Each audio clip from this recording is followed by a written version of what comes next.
Macaroons are the perfect edible presents for Valentine's Day and have a long history, apparently traceable to an Italian monastery of the 9th century. The monks came to France in 1533, joined by the pastry chefs of Catherine de' Medici, wife of King Henry II. Later, two Benedictine nuns, Sister Marguerite and Sister Marie Elizabeth, came to Nancy seeking asylum during the French Revolution.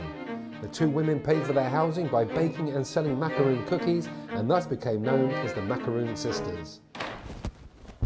Absolutely no need for that sort of silliness, is there? Valentine's Day. If you really want to impress your loved one, let's make some of these macaroons. Okay, what we need first of all are some ground almonds, 125 grams. We're going to use this mixer. So let's start with 125 grams of ground almonds and the same of caster sugar. We're going to grind this really fine so when we make the macaroons, they're nice and fluffy and light. Leave that to one side and get on with the fun stuff. Meringues. Now a lot of people are panicky about meringues and egg whites, but if you pre-prepare and get ready, it's a piece of cake, if you'll pardon the pun. I've got three free-range egg whites in here. We're going to start off really slowly. Just whisk and whisk and whisk. And what you're looking for is like that fine peak consistency. Just keep whisking and turning. A little bit longer. A little bit more. Another check. And there you go. Soft peaks. Look at that. Perfect. Wipe down. Because remember, a clean kitchen, happy kitchen, no mess, no fuss. We are now going to blend in to this the almonds and the ice and sugar mixture. Machine. Give it a tap. Okay, so just very gently with a whisk, fold this in. This gives it the sweetness, that gooey texture in your mouth. It's really good. A little bit more. Okay. This is cream of tartar. This is like a baking powder. This allows the mixture to rise and work. So we're just going to sprinkle just half a teaspoon of that in just to keep that going. Now, you say, Steve, it's just kind of like a creamy colour, not particularly Valentine's-y. It's all right. Just a little drop of pink food colouring. You're going to go pink, really pink. Okay, clean that there. Again, a little wipe down. Okay, and slowly fold that in. Look at that, huh? If that isn't love heart pink, I don't know what is. A baking tray. Greaseproof paper on it, that's going to stop them from sticking. And here comes the fun, stroke tricky bit. Again, don't be afraid of getting a little bit messy. The result, I promise you, is going to be worth it.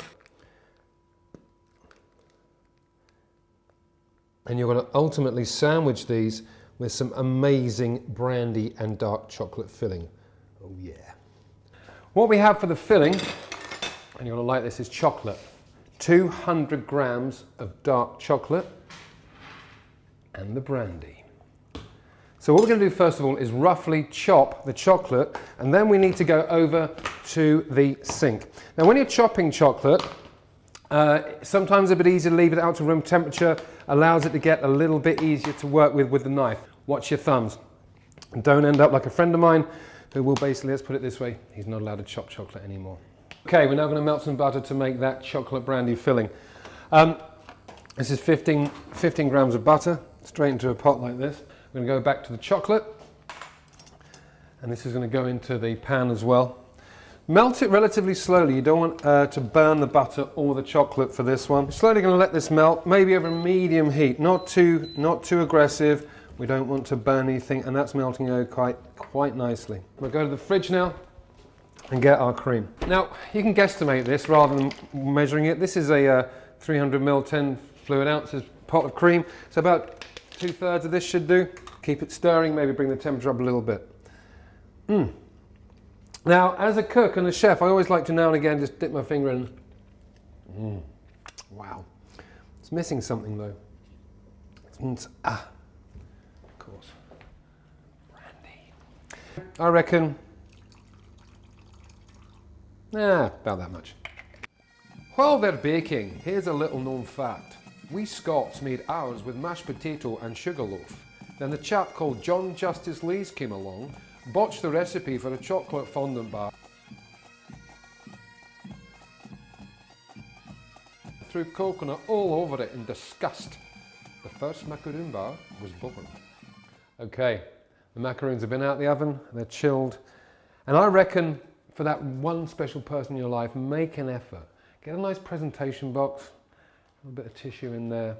Choose maybe the best 2 or 3 macaroons. Because let's face it, we're not a factory, we're not going to make them perfect, but we're making them with love. All I'm going to do is very gently, just a little bit of the filling on each one, not too much, because we don't want it to spill out. Okay, one there, one there. We are going to, one on there, one on there. I tell you, they will love you for this all year long. And then you can't finish without a little dusting of icing sugar. How good do they look? Here's your box, nice and gently. Nothing says I love you more than a little bit of handmade bakery.